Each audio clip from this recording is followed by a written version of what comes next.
Femeia în alb, fantome. Fiecare mitologie își are propriile figuri feminine, fie că acestea sunt entități supranaturale care doresc binele celor pe care îi întâlnesc, fie că sunt malefice și sperie sau chiar ucid.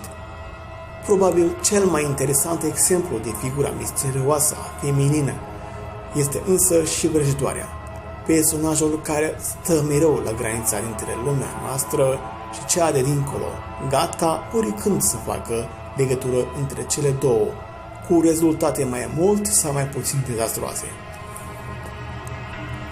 Un alt exemplu de figuri feminine care spăimântă sunt însuși spiritele neliniștite, fantomele care apar pentru a deruta călătorii sau pe cei care se aventurează în locuri izolate.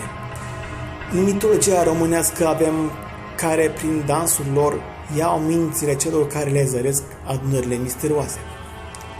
În alte culturi avem nimfe și spirite ale apelor sau pădurilor. În Franța apare la un moment dat mitul femeilor în alb sau dames, blanches.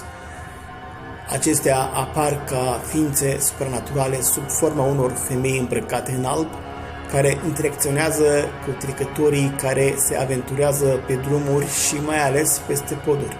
Se pare că spiritele cer trecătorului, care este de obicei un bărbat, să danseze cu ele.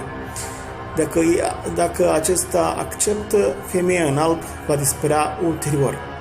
Dacă însă trecătorul refuză, acesta poate fi torturat, poate fi omorât, de obicei prin aruncarea acestuia în apă, care este traversat de către podul în cauză. Se pare că femeile în alb au și alte creaturi care le slujesc, mai exact spiriduși, pisici sau bufnițe care la nevoie îl pot tortura sau ataca pe trecătorul pe care spiritul dorește să se răzbune. Femeile în alb apar nu numai în mitologia franceză, dar și la olandezi și germani, cele mai cunoscute zone din Franța, însă în care